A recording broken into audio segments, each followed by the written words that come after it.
여러분 안녕하세요. 오늘은 메타버스라는 새로운 세상에 대해서 다뤄보고자 합니다. 메타버스는 김상균 교수가 책을 썼었던 부분인데, 투자 전문가인 신병호, 벵골 호랑이라 불리는 신병호 대표가 같이 합류를 해서 이 메타버스를 디지털 지구, 경제와 투자의 기준 입장에서 새롭게 조명한 책이라고 생각하시면 되겠습니다. 바이브 컴퍼니 송길령 부사장이 강력 추천할 정도로 이제 괜찮은 책입니다. 저도 한번 읽어봤더니 내용이 너무 좋습니다. 그래서 여러분들이 이 책만 읽어도 메타버스에 대한 새로운 세상 눈을 뜰 수 있겠다 이런 생각이 들어서 메타버스의 새로운 렌즈로 기회를 발견하라는 김상균 교수, 또 성공 투자 메타버스를 타고 벵골 호랑이 이야기 지금부터 들어가도록 하겠습니다. 요즘 메타버스 하면 이재명 후보가 메타버스를 이야기하는데, 그 메타버스하고는 뜻은 같은데 다니는 부분은 좀 다른 내용이라고 보면 되겠죠. 오래된 미래 메타버스가 온다. 새로운 문명 메타버스. 사람이 없는 세계는 없다. 사용자 기반 메타버스. 표준이 되기 위한 무한 경쟁. 디지털 세상의 역세권. 새로운 지구의 뼈대를 이루는 메타버스 인프라. 상상하는 모든 것. 메타버스 콘텐츠. 산업. 이렇게 7분야로 나눠져 있습니다. 머리글을 두 분이 썼습니다. 김상균 교수하고 신병호 대표가 썼는데, 김상균 교수는 메타버스라는 렌즈를 착용해 보면은 우리의 삶, 비즈니스, 산업, 경제의 미래를 메타버스라는 렌즈로 바라볼 수 있다.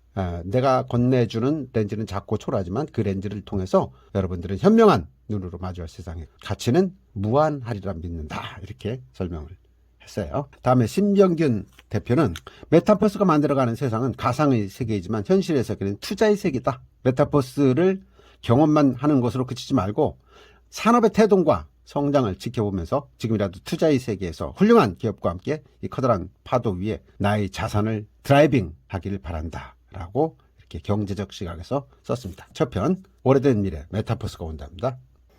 2030 메타버스의 삶에 대해서 하루 일과를 메타버스를 통해서 전개되는 하루 일과를 썼습니다. 07시 10시에 조기 축구 모임을 가고, 그리고 10시 12시부터는 강의를 하는 내용이죠.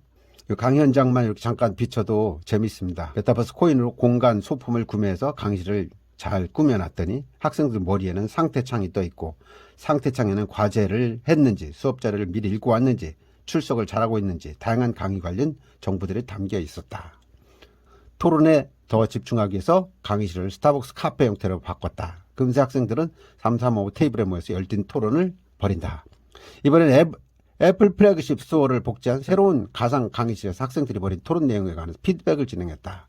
놀이터 카페, 플래그십 스토어를 오가는 수업, 가상 세계 메타버스가 없었으면 상상도 못했을 일이다. 물론 이만 메타버스 코인은 덤이다. 이런 이야기. 12시부터 13시까지는 식사를 하러 가는데 자율버스가 안내를 해주고, 그 식당에 갔더니 식당에서 내가 좋아하는 음식이 뭔지를 알고 조스 영화를 보면서 흥미를 느끼셨던 라우라우 요리 한번 맛보시겠습니까? 그래서 먹겠다 했더니 라우라우 요리가 맛있게 잘 나오더라는 거죠.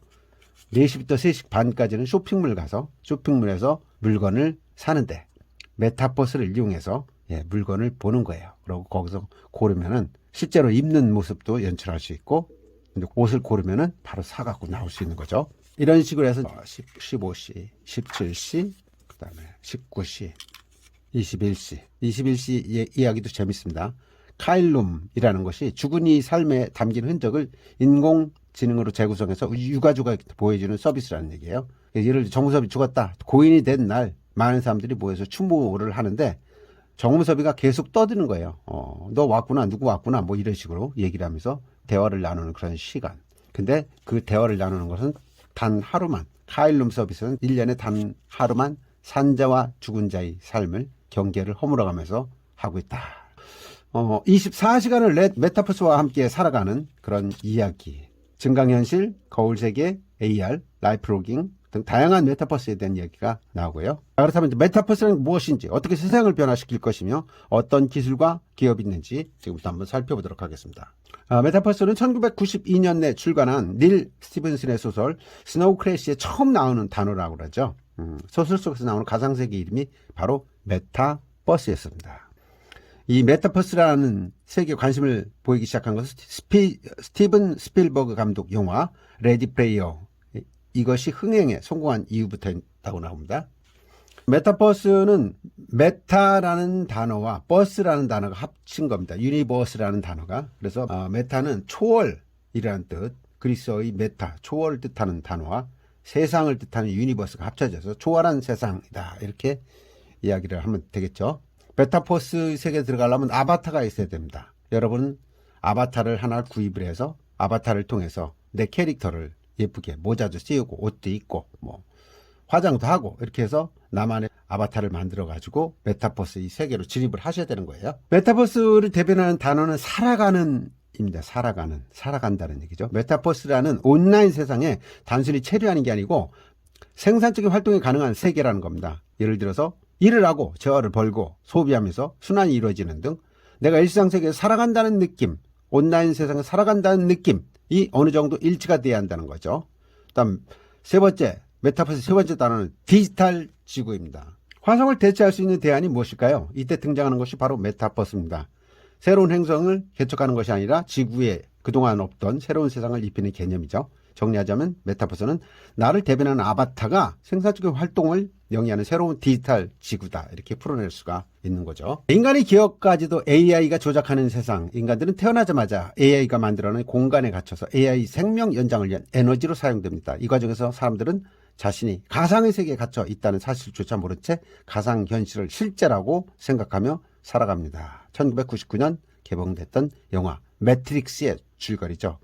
여러분들이 메타버스를 이해하고 싶다면 일단 매트릭스라는 영화를 한번 볼 것을 권합니다. 매트릭스에서 나오는 내용들을 보면 첫 번째 AR, 증강현실 세계, 라이프 로깅 세계, 거울 세계, 가상 세계, 이런 것들이 융합적으로 함유되어 있다고 보시면 되겠습니다. 자, 이 중 첫 번째인 AR, 증강현실 세계죠. Augmented Reality. AR 시장 규모가 2020년 18조 원에서 2025년에 47조 원으로 늘어나고 AR을 향한 사람들의 관심도 뜨겁다는 거죠. 두 번째 메타버스 세계관은 라이프 로깅 세계입니다. 라이프 로깅이라는 게 뭐냐? 삶의 기록을 뜻하는 단어로 취미, 건강 등 개인 생활 전반을 기록하는 것. 이것이 라이프 로깅이죠. 세 번째 소개할 메타버스는 거울 세계입니다. 미러 월즈라고 하죠. 실제 세계의 모습이나 정보, 구조 등을 복사하듯이 만들어낸 세계를 거울 세계라 부릅니다. 대표적으로 이제 카카오 유니버스나 배달 앱 혹은 호텔 앱 같은 것들이 여기에 이제 포함된다고 보시면 되겠습니다. 마지막으로 메타버스의 네 번째는 VR이죠. Virtual World. 예, 가상 세계입니다. 단어 그대로 영화나 게임 속에서 등장하는 가상의 사이버 공간을 뜻하죠. 이 가상 세계에서는 모든 것이 자유롭습니다. 공간, 시대, 문화적 배경, 제도 등 모든 것이 새롭게 태어날 수 있는 가능성이 무궁무진한 세계다, 이렇게 보시면 되겠습니다. 자, 그렇다면 사람들은 왜 이 가상 세계에, 가상 현실에 열광을 할까요? 크게 두 가지 요소를 꼽고 있습니다. 첫 번째는 현실에서 충족하기 힘든 인정의 욕구를 풀고자 가상현실을 갈망한다는 의견이 있고, 두 번째는 인간의 본질 중 하나가 재미라는 거죠. fun. 이 두 가지를 충족시키는 것이 바로 AR이다. 첫 번째가 매슬로우 욕구의 5단계설에서 보여지는 인정의 욕구가 되겠고요. 두 번째는 가상세계가 각광받는 두 번째 요소는 이제 재미, fun을 들 수 있겠습니다. fun. 우리가 메타버스에서 가상세계에 열광하는 이유는 사람의 시각 감각 때문입니다. 사람은 정보의 80%를 시각에서 얻죠. 인정, 재미 등의 욕망을 채우기 위해서 시각적 정보가 가장 효과적이라는 말이죠. 그래서 VR, Virtual Reality가 가장 초미의 관심사가 되는 거죠. 첫 번째는 이제 판타지고 두 번째는 안전감이 되겠습니다. 이 책은 메타버스의 경제 흐름에 대해서도 깊이 있게 많이 다루고 있는데 그 내용을 보시면요. 올해 미국 증권시장에 상장해서 큰 이슈를 불러모았던 로블록스에서 사용되는 화폐 로벅스는 실물 화폐와 경제적 상호작용이 가능합니다. 그래서 달러나 원화로 로벅스를 살 수도 있고 반대로 로벅스를 현실의 재화로 환전도 가능합니다. 해외 청소년들이 유튜브보다 더 많은 시간을 보낸다는 로블록스에서는 다양한 콘텐츠를 유저가 직접 만들고 그것을 로벅스로 판매하기도 합니다. 어떤 사람은 그렇게 로벅스를 모아 현실의 재화로 환전해 살아간다고 합니다. 로블록스가 이렇게 급격 성장 배경에는 메타버스 안에서 활발히 돌아가는 경제 시스템을 꼽는 사람들도 있다고 합니다. 그래서 메타버스는 가상현실이다라는 그런 1차원적인 생각을 벗어나 새로운 디지털 지구가 가져올 변화에 대해서 여러분들이 대비하는 시간을 이 책을 통해서 갖는 것 중요하다고 생각합니다. 그래서 메타버스가 가져올 변화가 무엇인지 지금부터 하나하나 살펴보도록 할까요? 새로운 문명 메타버스가 되겠습니다. 스마트폰이 혁명이라면 메타버스는 새로운 문명이다. 2007년 스티브 잡스가 아이폰을 발표하면서 화려하게 부활했었죠. 그러면서 시작됐던 것이 스마트폰 시대였습니다. 그런데 스마트폰이 혁명이라면 메타버스는 새로운 문명의 시작이라고 이렇게 일컬고 있습니다. 스마트폰이 가져온 변화보다 더 많이 산업지형의 변화가 일어날 거로 이렇게 보고 있는 겁니다. 농업혁명, 산업혁명, 정보혁명 뭐 이런 것처럼 말이죠. 요즘 넷플릭스가 인기죠. 기존 콘텐츠 업계의 최강자라고 할 수 있는 넷플릭스.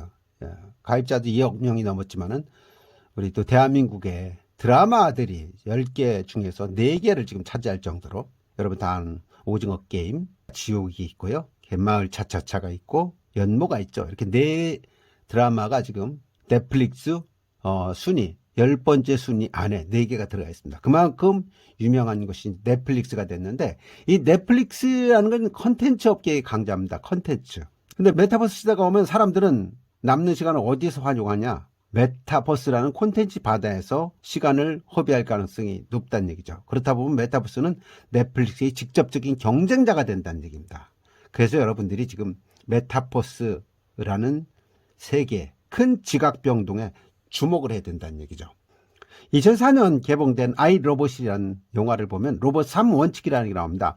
법칙 1. 로봇은 인간을 다치게 해서는 안 되며 인간이 다치도록 방관해서도 안 된다. 법칙 2. 법칙 1에 위배되지 않는 한 로봇은 인간의 명령에 복종해야만 한다. 법칙 3. 법칙 1, 2에 위배되지 않는 한 로봇은 스스로를 보호해야 한다. 이 디지털 휴먼과의 공존을 의미하는 로봇 3원칙이 되겠습니다. 그렇지만 과연 이렇게 될까요? 글쎄요. 로봇이 AI가 딥러닝을 통해서 인간보다 더 훌륭한 경지 아니면 더 깊은 경지, 더 뛰어난 경지에 들어선다면 인간은 무시할 수도 있지 않을까요? 저는 그런 생각이 좀 듭니다. 자, 알파고와 이세돌의 세기 바둑이 한번 있었죠. 2016년에 펼쳐졌던 구글이 판을 깔아놨습니다. 그때 대한민국의 이세돌이 AI 알파고와 바둑을 뒀는데 제 기억으로는 4대1로 알파고가 이겼던 걸로 알고 있습니다. 사국만 이세돌의 신의 한수라는 78수를 두면서 알파고의 오류가 발생해가지고 이기는 그런 한 판만 있었죠. 그 판마저 졌었으면 할 말이 없었을 뻔했었습니다. 저도 이 책을 읽으면서 많이 놀라고 있는데 이 책을 여러분들 영상을 듣는 여러분들 많이 놀라고 많이 또 변화돼야 됩니다.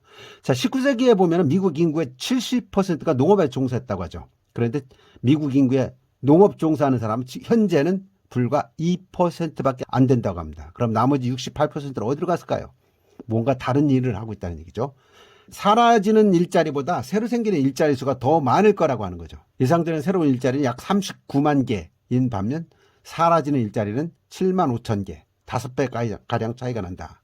그러면 지금 여러분이 모르는 메타버스라는 세계에서 수도 없이 많은 직업이 나타난다고 보시면 되겠습니다. 그런데 메타버스 자체를 여러분이 모른다면 이 메타버스의 세계에서 직업을 가질 확률은 거의 제로라고 봐야 되겠죠. 여기 지금 이런 말이 나오고 있습니다. 과연 지금 우리 눈앞에 닥친 4차 산업혁명은 어떨까요? 그 중심에 있는 메타버스와 AI는 기업의 패러다임을 자체를 바꿀 것입니다.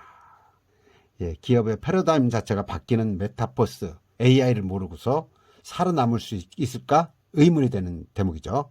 여기 보면 메타버스의 세계에 대한 이야기가 와닿게 나오고 있습니다. 메타버스 내부의 변화도 기업가 입장에서 보면 두 팔 벌려 환영할 거다.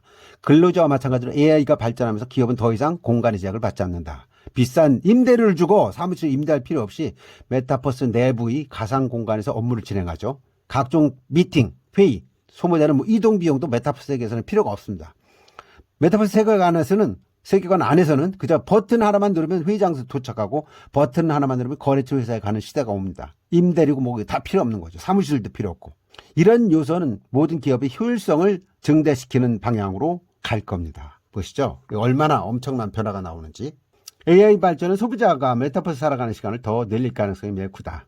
현실을 잊어버린 채 메타버스 세계에 관해서만 사는 사람들도 지금보다 훨씬 많아질 것이다. 저도 오늘 일요일에 일어나서 산책을 하고 아침 식사를 하고 걸어서 사무실까지 와서 영상을 촬영하고 있는데요. 굳이 이렇게 사무실까지 올 필요가 없다는 얘기죠. 메타버스 세계에 들어가면은 집에서 그냥 운동도 하고 그다음에 사무실 가는 것도 직접 내가 메타버스를 이용해서 버튼 하나만 누르면 사무실 갈 수 있고 거기서 또 버튼 하나만 누르면 촬영 모드로 바로 들어가는 거죠. 이게 얼마나 편한 얘기입니까? 코로나 바이러스에서 뜬 게 뭡니까? 비대면이죠. 언택트 경제 활성화. 예, 그렇죠. 메타버스가 바로 비대면입니다. 자신과 가족 건강을 지키기 위해서 타인과의 접촉을 최대한 피하게 돼 있죠. 온라인 쇼핑을 하고. 예. 그러니까 이 메타버스 이 세계가 뜰 수밖에 없는 겁니다. 경제적으로도 비용이 적게 들어가니까 더욱 메타버스 이 세계로 사람들이 몰입할 수밖에 없는 거죠. 여기 보시면요. 2020년 11월 기준으로 국내 소비자의 지출 비중에서 온라인이 62.2%를 차지한 것에 비해서 오프라인 매출은 37.8%에 불과했다. 6대4 정도로 온라인 매출이 늘었다는 얘기입니다. 그러니까 지금 옷가게에 가서 옷을 사는 사람보다는 인터넷을 통해서 옷을 사는 사람들이 훨씬 더 많다는 얘기죠. 10명이면 6명이 인터넷을 활용해서 옷도 사고 물건도 사고 고기도 사고 다 산다는 얘기입니다. 중년층의 인터넷을 통한 소비가 증가하면서 중년층 사람들도 메타버스로 발을 들이고 있다는 거죠. 그래서 요즘 유행하는 말이 린저씨라는 말이 있는데 게임 리니지와 아저씨라는 단어가 합성된 말. 또 실버 서퍼라는 말도 있습니다. 실버 50대 이상 장년층은 실버라고 하고 서퍼는 정보의 바다에서 자유롭게 수영하는 사람들을 이제 서퍼라고 하죠. 그래서 실버 서퍼라는 말이 나왔습니다. 자, 메타버스 is coming. 메타버스의 시대가 오고 있다는 얘기죠. 가상세계에서의 제조업 혁신도 일어나고 있다는 얘기입니다. 지금 오른쪽에 보시면은 엔비디아의 CEO 젠슨 황이 연설을 하고 있는 모습을 보여주고 있는데 엔비디아라는 것은 컴퓨터에 주로 쓰이는 GPU, 그래픽 프로세싱 유니트를 만드는 회사죠. 우리가 흔히 얘기하는 그래픽 카드가 바로 이제 GPU라고 하는데요. 디지털 지구를 만들 때 가장 먼저 서버를 골라야죠. 그 다음은 이제 집을 지을 재료와 도구를 구해야 하는데 메타버스를 만드는 도구가 바로 이제 GPU다. 이렇게 생각하시면 되겠습니다. 그래서 엔비디아는 자사의 GPU 기술력을 기반으로 해서 인공지능 칩 분야에서 선두를 달리면서 설계 반도체 시장을 주도하는 그런 기업으로 자리 잡았죠. 반도체 시장에서 최강자가 인텔이었는데 2020년 처음으로 미국 반도체 시장에서 지각 변동이 일어났고 엔비디아가 인텔을 잡고 미국 반도체 회사 시가총액 1위에 올라섰다는 겁니다. 그래서 여러분들이 엔비디아를 주목해야 되는 겁니다. 자, 보시는 것처럼 2020년 말 엔비디아는 오랜 기간 개발한 옴니버스 플랫폼을 오픈 베타 버전으로 출시를 했습니다. 이 옴니버스는 개방형 클라우드 네이티브 플랫폼인데 이 플랫폼 안에서 현실과 똑같은 물리법칙을 적용하고 가상 협업과 포토리얼리즘 기반의 시뮬레이션 모델을 엔비디아가 지금 제공을 하고 있는 겁니다. 그래서 엔비디아는 메타버스가 발전하면서 가장 혜택을 받는 기업으로 지금 꼽히고 있다는 거죠.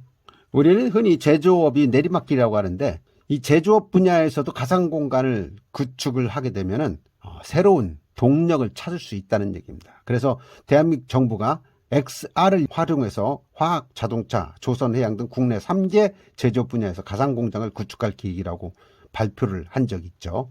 XR이라는 건 뭡니까? 확장현실이죠. 가상현실과 증강현실을 아우르는 혼합현실의 기술을 총칭하는 단어가 바로 XR, 확장현실이라는 겁니다. 실제와 똑같은 공간이나 제품을 가상 공간에 만드는 기술, 바로 디지털 트윈 기술이 있습니다. 이 디지털 트윈 기술에 여러분들은 주목을 하셔야 됩니다. 여기 보면 IoT라는 게 나오죠. Internet of Things. 사물 인터넷이라고 하죠. 흔히 사물에 센서를 부착해서 실시간으로 데이터를 인터넷으로 주고받는 기술이나 환경, 이걸 IoT, 사물 인터넷이라고 하죠. 그래서 2020년대는 직업의 개념이 변하는 시대다. 개념이 변하는 시대에 가장 앞에서 서가고 있는 것이 메타버스다. 메타버스 산업 구조, 투자 관련 지식 이런 것까지도 알 필요가 있다라고 이야기를 하고 있습니다. 저는 교육 사업을 하는데 이 교육계에서 코로나가 등장한 이후 제일 먼저 떠오른 단어가 줌이죠. 줌을 통해서 회의를 하고 줌을 통해서 강의를 하고 그다음에 나온 게 이제 게더타운입니다. 플랫폼 역시 화상회의를 진행할 수 있는 플랫폼인데 줌과 비슷한 온라인 화상 회의 플랫폼이 게더타운이다 이렇게 생각하시면 될 것 같습니다. 이게 메타버스가 잘 나가다 보니까 세계에 눈독을 들이는 기업들이 있습니다. 아마존, 페이스북, 애플, 엔비디아, 글로벌 공룡들이라고 할 수 있는 업체들이 되겠죠. 네. 자, 파트 3. 사람이 없는 세계는 없다. 사용자 기반 메타버스의 세계가 되겠습니다. 이 메타버스 산업에서 중요한 요소가 5가지가 있는데요. 뭐냐면요. 사용자 기반, 경험의 접점, 플랫폼, 인프라, 콘텐츠 5가지를 들 수가 있습니다. 사용자 기반은 이제 영어로 user based로 번역이 되죠. 쉽게 말해서 메타버스는 제공자보다 사용자의 중점을 두는 세상이란 이야기입니다. 두 번째는 경험의 접점입니다. 메타버스를 접하는 방식을 의미하는데 우리가 흔히 생각하는 VR, AR, 기기 관련 기술들이 다 여기에 해당이 되는 겁니다. 세 번째 플랫폼은 사실상 현대사회의 경제 분야를 관통하는 하나의 핵심 축이라고 할 수가 있겠죠. 네 번째는 인프라가 되겠죠. 이 메타버스 인프라에는 하드웨어의 기본이 되는 반도체, 디지털 세상의 발전 앞당기는 클라우드 컴퓨팅 같은 유망 산업을 포함하는 분야라 중요도는 더욱 올라갑니다. 마지막으로 5번째는 컨텐츠가 되겠죠. 우리 삶에 깊숙이 들어와 있는 부분입니다. 우리는 이 컨텐츠의 홍수라 불리는 사회에서 살아가고 있는 만큼 컨텐츠 중요성은 뭐라고 얘기할 수 없을 정도로 중요하죠. 컨텐츠는 메타버스에서 더 특별한 의미를 갖고 있습니다. 그래서 마지막에 이 컨텐츠를 더 깊이 있게 다룰 생각입니다. 여러분 혹시 쇼미더머니라는 말 들어보셨나요? 2020년까지 9개의 시즌을 거치면서 슈퍼스타 K를 지치고 최장수 오디션 프로그램이 된 것이 이 쇼미더머니인데 20대 젊은 층에서 쇼미더머니를 모른다고 하면은 모를 수가 없다는 얘기죠. 그만큼 유명한 것이 쇼미더머니입니다.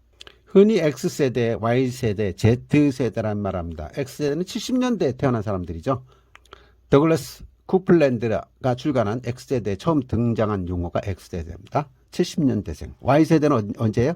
1980년부터 2000년 전에 태어난 사람들을 총칭해서 Y세대라고 합니다. Yes라고 대답하는 세대다. 그래서 Y세대라고 한다는 거죠. 그 다음에 Z세대입니다. 2000년대에 태어난 젊은 세대를 지칭하는 말이죠. MZ세대라고도 하죠. MZ세대. 2000년대 초반 IT붐과 인터넷에 노출된 유년기를 보낸 신기술과 유행에 민감한 세대. 이게 이제 Z세대죠. 그래서 각각 특징을 본다면 X세대는요, 정보와 의견을 전달하는 방법으로 종이나 활자를 사용하는데 Y세대는 디지털화된 문서로 소통을 합니다. 근데 반면에 Z세대는 뭐 텍스트보다는 영상을 선호한다는 거죠. 모든 게 영상입니다. 동영상. 이 메타버스의 세계에서는 한 가지 특징이 더 있습니다. 뭐냐면요. 아바타를 사용함으로써 등장하는 익명성입니다. 누가 누군지 모르는 익명성. 마치 연극에 사용하는 페르소나와 같은 개념이라고 볼 수 있죠.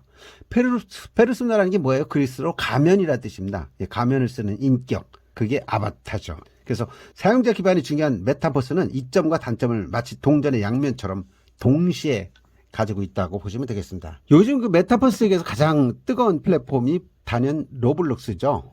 2021년 3월 미국 증권시장에 상장돼서 많은 관심과 주목을 받는 기업입니다. 이 로블록스는 게임 개발사임과 동시에 3D 엔진 플랫폼을 개발하는 회사죠.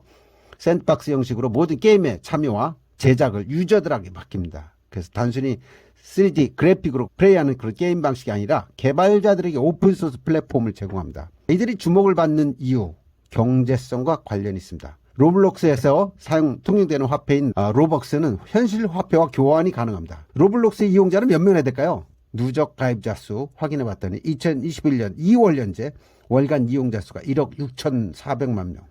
지금은 2억도 훨씬 넘었을 것 같습니다. 이 2억이 넘는 사람들이 로블록스 세계에서 지금 시간을 보내고 있는 겁니다. 대한민국 인구의 3배가 넘고 2억 가입자를 달성한 플랫폼들은 뭐가 있을까요? 네이버, 제페토가 또 2억이 넘습니다. 흔히 SNS 대표되는 라이프로깅, 메타버스, 포켓몬고로 대변되는 증강현실 메타버스, 다양한 기업들이 존재하는 거울세계 메타버스, 이런 것들이 인구가 폭발적으로 증가하고 있는 것들이라고 볼 수 있겠습니다. 그렇다면 사람들은 왜 메타버스에 열광을 할까요? 이 메타버스는 도파민과 테스토스테론을 자극을 합니다. 정리를 하자면 메타버스는 흥분과 활력을 담당하는 호르몬이 분비되기 쉬운 환경이고 스트레스를 억제할 수 있는 심리적 기점이 존재한다는 거죠. 그래서 사람들이 메타버스에 열광을 한다. 사업가의 눈으로 메타버스가 주목받는 이유는 기술 가치를 평가하는 가장 큰 요소가 세 가지가 있는데 기술성, 사업성, 시장성 이 세 가지를 충족시키고 있는 것이 바로 메타버스라는 겁니다. 그래서 이제는 메타버스라는 새로운 세계를 통해서 자신이 보여주고자 하는 가치와 재미를 소비자에게 와닿게 해야 합니다. 말하고 배우기를 재정립하다. 자, 메타버스가 교육의 패러다임을 변화시킬 거라고 하는데 그 이유가 첫 번째 익명성이라고 하죠. 익명성의 순기능이 굉장한 역할을 할 것이다. 이게 무슨 말일까요? 저는 교육 사업을 하기 때문에 강의 현장에 자주 가게 되는데 강의 현장에 있다 보면요. 질문을 하는 것을 좀 꺼립니다. 왜냐하면요. 남을 의식해야 되거든요. 그런데 익명성이 보장되는 메타버스에서는 질문을 해도 아무 상관이 없어요. 예. 각자 자기 일 보면 되고 또 누가 질문을 하는지도 몰라요. 이런 익명성 때문에 뭐 궁금한 거 있으면 질문할 수 있고 이렇게 하다 보니까 메타버스가 훨씬 더 교육적인 차원에서는 괜찮은 프로그램이다. 이렇게 인정을 받는다는 거죠. 환자의 생명을 다루는 의료교육에도 협업과 가상교육을 통해서 작은 메타버스가 형성이 되고 있다. 그만큼 활용이 되고 있다고 보시면 되겠습니다. 네 번째는 표준이 되기 위한 무한경쟁 메타버스 경험의 접점이 되겠습니다. 중국 역사에서 가장 큰 영향을 미친 인물 꼽으라고 하는 진시 황제가 나옵니다. 통일 중국을 달성한 황제. 근데 이 진시 황의 업적은 이것 말고도 많은데 그중 한 가지가 표준을 제정했다는 겁니다. 국가마다 다르게 쓰던 화폐, 문자를 통일하고 길이, 무게, 부피 단위인 도량령 제도를 통일했다는 거죠. 디팩토 스탠더드, 사실상의 표준, 이것이 중요한 의미를 담고 있습니다. 이 디팩토 스탠더드는 어떤 제품이나 물질이 최초로 개발된 후 인터넷을 비롯한 네트워크에 전파되어 산업에서 사실상 표준의 역할을 하는 것, 이것이 이제 디팩토 스탠더드라고 할 수 있죠. 이 마이크로소프트사가 뜰 수 있었던 것도 표준화된 윈도우, 우리가 컴퓨터를 키면 이렇게 뜨는 윈도우를 먼저 표준화시켜서 탑재했기 때문에 세계에서 가장 많은 돈을 벌었던 거죠. 그만큼 표준화라는 것은 중요합니다.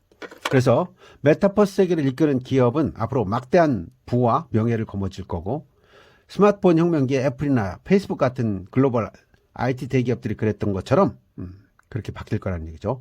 지금까지 스마트폰이 혁명이었다면 메타버스는 새로운 문명이다. 그만큼 세상이 더 많이 변할 거다. 그것도 상상도 못할 만큼이라고 지금 암시를 하고 있습니다. 메타버스의 선발주자인 페이스북이 있죠. 페이스북은 오큘러스라는 자사의 하드웨어를 기반으로 해서 메타버스의 주축인 현실과 가상을 잇는 확장현실, XR이라고 그러죠. 하드웨어 기술력 부문에서 가장 큰 경쟁력을 보유하고 있는 기업이다. 오큘러스는 2020년 전 세계 XR 시장에서 53.5%의 점유율을 차지해서 1위에 오를 정도였는데 향후 페이스북 전체 매출에 차지하는 하드웨어 플랫폼 매출 비중이 더욱 성장할 가능성이 높다고 이렇게 보고 있습니다. 여기 보시면요. 페이스북 직원 중 20%에 달하는 약 10,000명의 직원들이 리얼리티 랩스, AR과 VR과 관련된 리얼리티 랩스에서 근무할 정도로 페이스북은 메타버스 세계에서 앞서가기 위해서 아주 박차를 가하고 있다고 합니다. 돈이 될 걸 알고 있다는 얘기죠.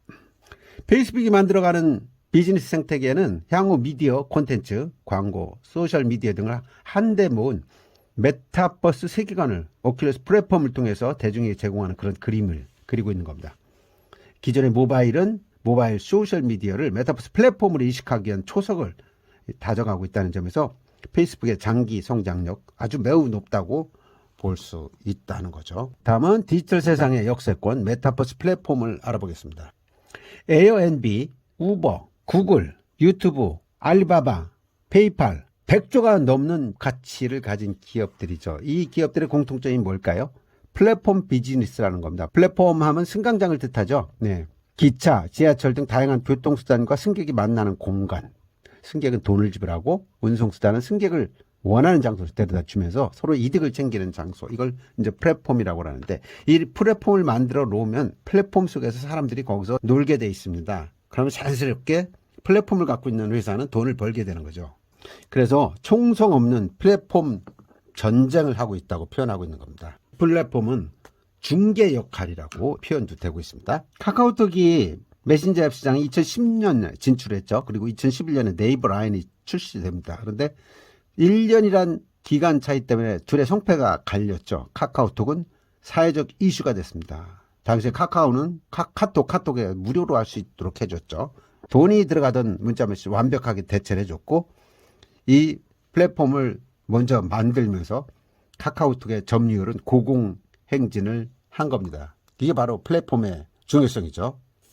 우리가 옛날에 추억 속에 기억하고 있는 싸이월드라는 게 있습니다. 싸이월드 회원 돼가지고 제 걸 만들었던 기억이 나는데, 블록체인과 메타버스를 앞세워서 과거 국내 소셜 미디어 플랫폼을 선도했던 그런 싸이월드. 그런데 페이스북이 그런 거를 만들어갖고 뒤늦게 만들어서 히트를 쳤다고 보면 되는 거죠.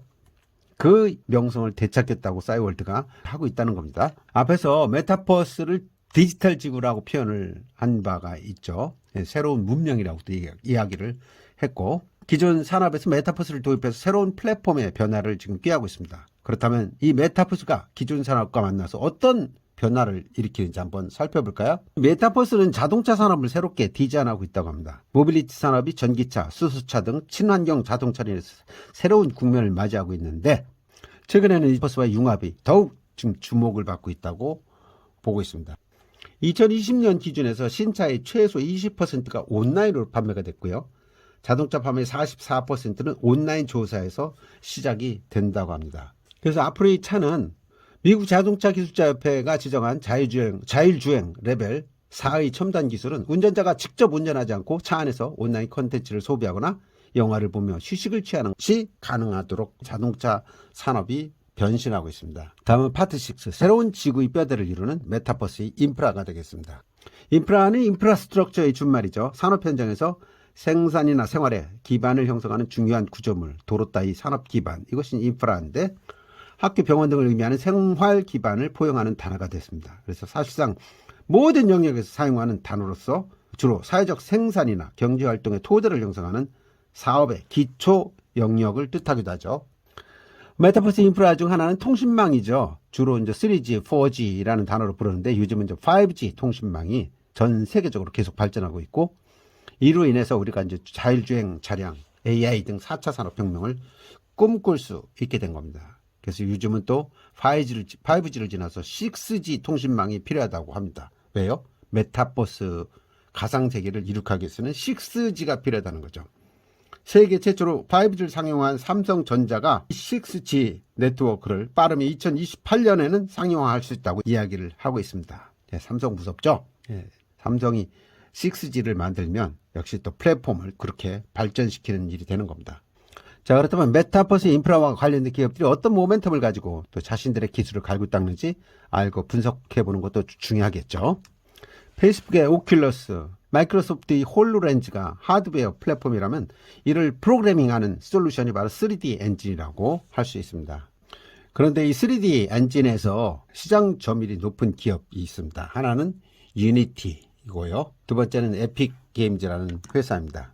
그래서 이 두 기업이 만들어가는 생태계가 앞으로 게임을 포함한 다양한 산업 분야와 메타버스와의 접점을 만들어 성장시킬 거라고 지금 보고 있는 거죠. 파트 7, 상상하는 모든 것, 메타버스 콘텐츠 산업이 되겠습니다.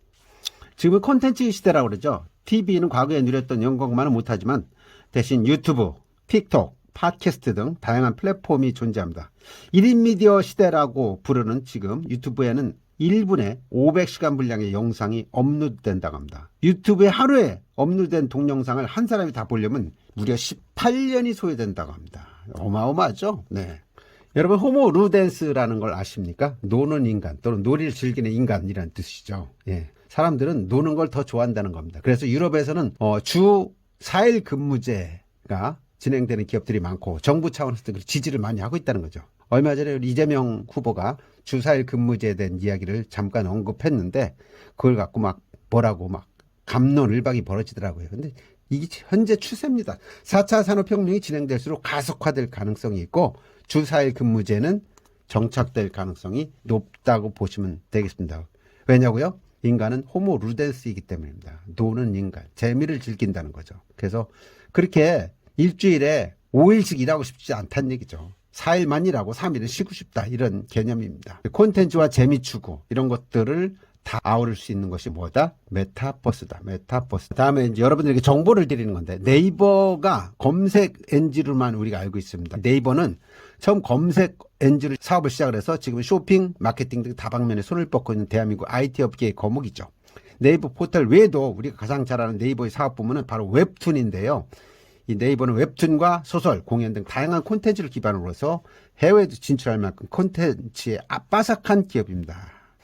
이 IT 기업이면서 콘텐츠에 빠삭한 네이버가 절대 메타버스 놓칠 일 없겠죠. 네이버는 자회사 네이버 G를 통해서 거대한 메타버스 플랫폼을 운영하고 있습니다. 네이버가 지금 운영하는 게 뭡니까? 네이버 제페토입니다. 제페토라고 들어보셨나요? 증강현실 아바타 서비스 플랫폼입니다. 그 사람들은 AR 콘텐츠, 게임, SNS 기능들을 이용할 수 있는데 MZ세대는 AR 기술이나 보정을 통해 다른 사람과 소통하는 것을 아주 대수롭지 않게 생각합니다. 그만큼 그렇게 좋아하는 거죠. 제페토는 현재 10대들 사이에서 선풍적 인기를 끌고 있다고 합니다. 네이버지는 2021년 기준으로 전 세계 2억 명이 제페토 서비스 가입자로 들어왔다는 거예요. 국내 인구 4배에 되는 거죠. 네이버지의 주 수입원은 이런 아바타를 꾸미는 게임 속 아이템을 판매하는 데서 발생합니다. 소위 말해 현질이라 부르는 행위로 현실의 재화를 사용해서 제페토 아이템을 구매하는 행동을 이야기하는 거죠.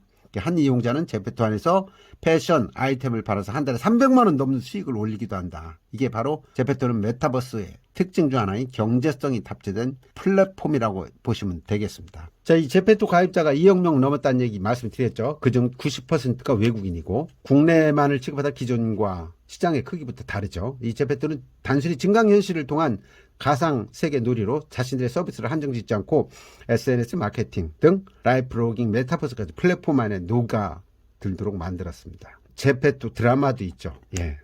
10대들 사이 가장 큰 인기를 끌고 있다고 합니다. 이 제페토가 제공하는 AI 기술을 통해서 자신의 얼굴을 기반으로 캐릭터를 쉽게 만들 수 있는데 포즈까지 완성된 캐릭터를 제페토가 제공하는 영상 편집 시스템을 사용해서 드라마를 완성시킨다고 합니다. 이런 흐름으로 봤을 때 여러분들이 만약에 메타버스의 주식에 투자하고 싶다 하면 제가 볼 때는 단연 네이버를 투자하는 게 맞다. 이런 결론을 내릴 수 있을 것 같습니다. 그다음 두 번째는 이제 하이브라는 엔터테인먼트 회사입니다. 하이브는 이제 방탄소년단, 여러분 많이 들어봤죠? BTS. 이 방탄소년단이 5조 원에 달하는 국내 총생산을 창출한다는 기사까지 보도가 됐는데 이 향후 10년간 한국 경제 37조 원 이상의 가치를 이바지할 거라고 이렇게 보고 있습니다. 근데 이 방탄소년단이 하는 하이브에는요, 뭐가 들어가 있냐면요, 위버스라는 플랫폼이 들어가 있습니다. 위버스. 2020년 가입자가 전 세계 1,500만 명이 가깝고 229개 지역에서 하루 평균 140만 명이 방문을 한답니다. 2021년은 네이버가 4천억이 넘는 돈을 들여서 위버스 컴퍼니 주식을 취득했다는 공시도 등장하면서 세간의 관심이 더욱 커가고 있죠. 그래서 이 위버스 메타버스를 갖고 있는 하이브라는 주식도 여러분들이 또 유념해서 볼 필요도 있겠다. 그런 생각이 듭니다. 다음으로 메타버스의 고전하면 게임 산업을 들 수 있는데, 게임 산업이 그 시장성이 무궁무진하다고 합니다. 저는 뭐 게임을 좋아하지 않기 때문에 신경을 안 쓰는데 젊은 사람들이라면 이 메타버스 게임 쪽도 한번 관심을 갖고 보시는 게 좋을 것 같습니다. 다음에 200명이 넘는 사람들이 사는 세상, 로블록스에 대한 건 앞에서도 한번 언급을 드렸죠. 게임 중 메타버스의 가치를 가장 잘 구현한 플랫폼이 로블록스다. 2020년 3월 10일 뉴욕 증권거래소에 처음 상장한 로블록스가 지금 뜨거운 감자로 주목받고 있고 미국 초등학생들의 디지털 놀이터로 그렇게 인식이 되고 있는 플랫폼입니다. 안 될 수가 없습니다. 잘 될 수밖에 없는 플랫폼이 로블록스다. 로블록스가 외국 게임 메타버스 플랫폼이라면 한국 게임 메타버스 플랫폼은 네이버다 인식하시면 좋을 것 같습니다. 이렇게 해서 페이지를 다 살펴봤네요. 인류의 신대륙 메타버스 거대한 기회에 올라타라. 메타버스 이제는 선택이 아니라 필수다. 송길영 부사장이 여기 언급을 하고 있습니다. 이 책 꼭 읽어보라고 얘기를 했습니다. 140만 구독자 경제 유튜버를 갖고 있는 신사임당이 유튜브 다음은 뭐 어딜까? 크리에이터들끼리 묻는 말인데 그 다음에는 뭔지 모르지만 메타버스일 것이다. 이렇게 얘기를 하는 겁니다. 그만큼 앞으로 비전이 있고 중요한 곳이 메타버스다. 그래서 여러분들이 이 메타버스 새로운 기회라는 책을 통해서 첫 번째 이해를 하고 두 번째는 미래를 알고 세 번째는 대비를 하는 그런 삶을 살았으면 좋겠다라는 내용으로 모든 리뷰를 마치고 자, 내용이 좋았다면 구독, 좋아요 그리고 많은 댓글 부탁드리겠습니다. 여러분 감사합니다.